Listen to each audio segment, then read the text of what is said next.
صفحه 78. آگاهی و قدرت.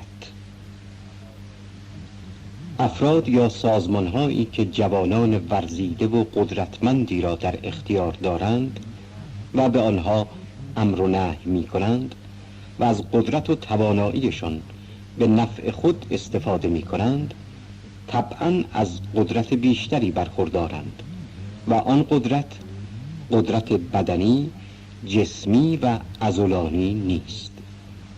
قدرت آگاهی و اطلاع است.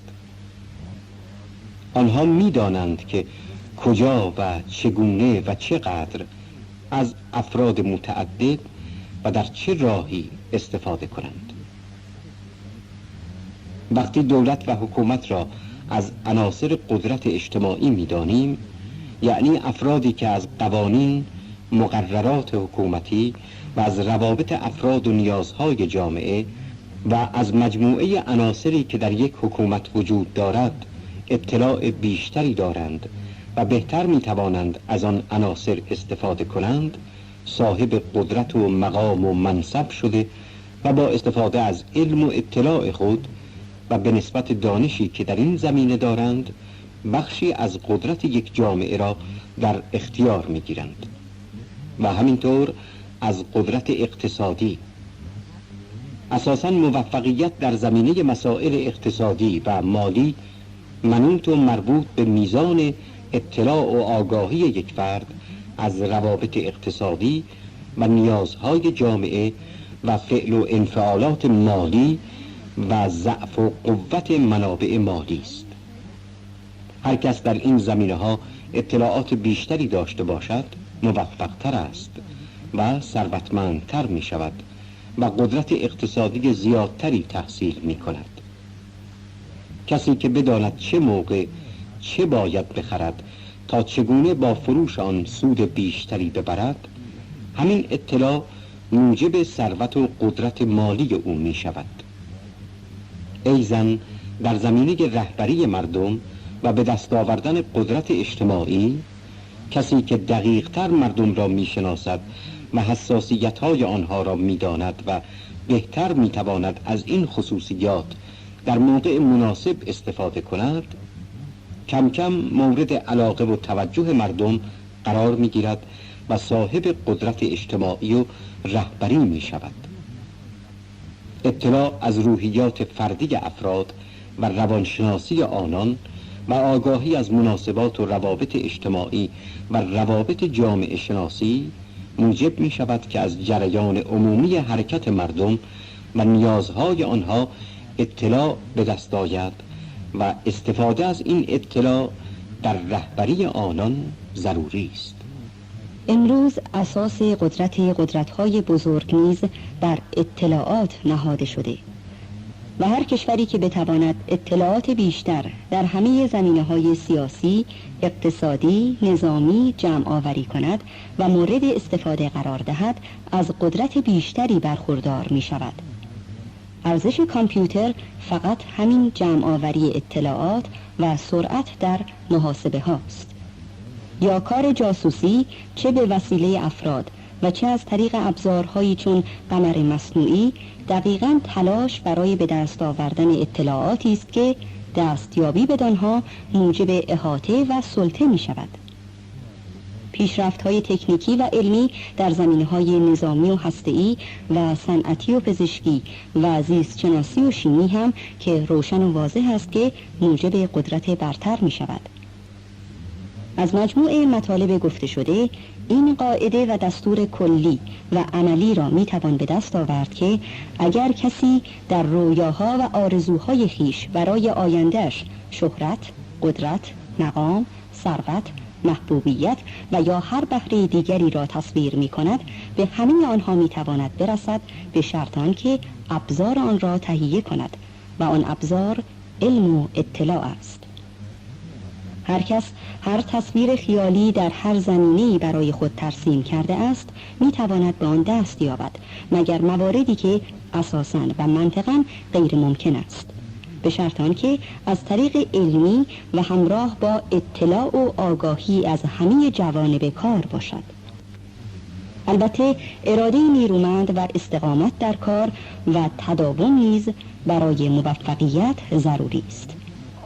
برخی از نوجوانان خود را در یک حاله زیبای رویا و خیال میپیچند و تنها به یک تصور ذهنی قناعت میکنند که مثلا یک قهرمان ورزشی باشند یا یک نویسنده و هنرمند مشهور و یا یک عالم برجسته و یا یک سیاستمدار قدرتمند و محبوب.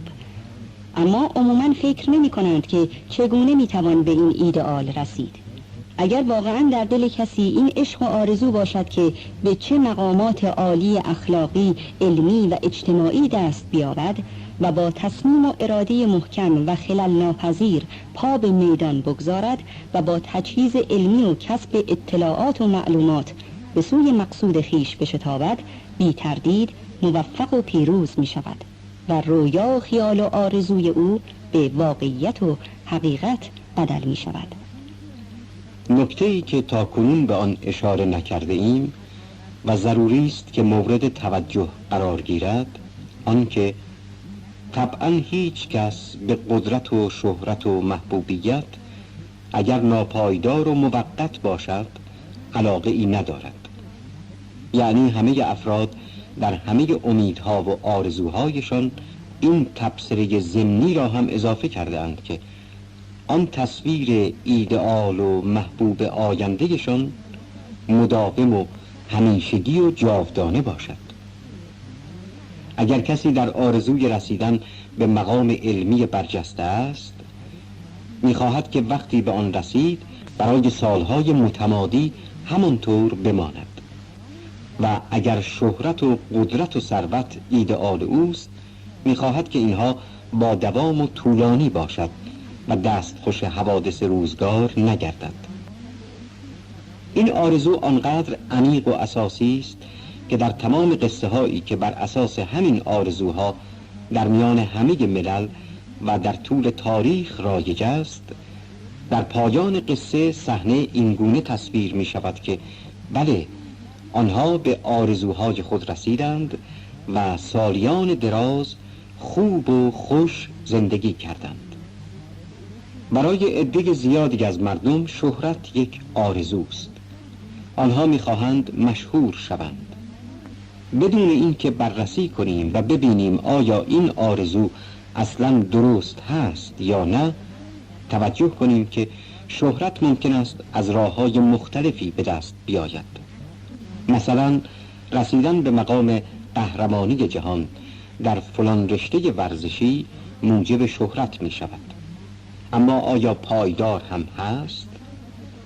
آیا قهرمانی را می شناسید که جاودانه قهرمان مانده باشد و برای همیشه نفر اول و مشهور باقی بماند؟ نه. چرا؟ چون امکان ندارد. قهرمانی نتیجه برجستگی و شایستگی و قدرت بدنی و اطلاعات تکنیکی و فنی است و با بالا رفتن سن گرچه اطلاعات بیشتری به دست می آید، اما قدرت بدنی رو به ضعف می نهد.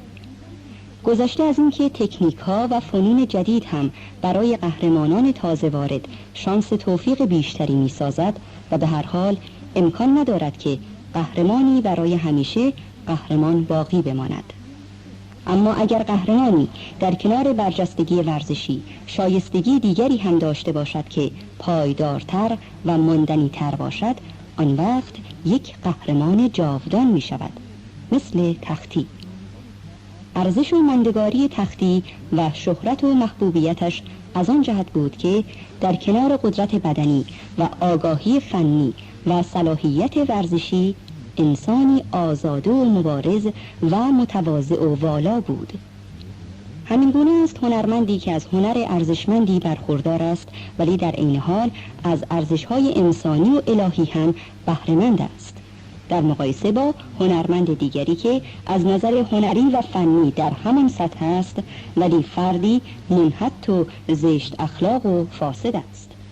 طبعا هیچ کس آرزو نمی کند که مثل یک قهرمان بدنام باشد و یا همچون هنرمندی فاسد، بلکه در آرزوها و رویاهای همگان قهرمانی و هنرمندی و شهرت و ثروت و قدرت آمیخته با نیکی و پاکی و محبوبیت و ارزش‌های انسانی و الهی است. اما آیا همانقدر که برای قهرمان شدن و هنرمند شدن و مشهور شدن کوشش می شود، برای این وجه دیگر قضیه هم تلاش می شود؟ آیا لازم نیست در این زمینه هم برنامه ریزی و دقت و تمرین شود؟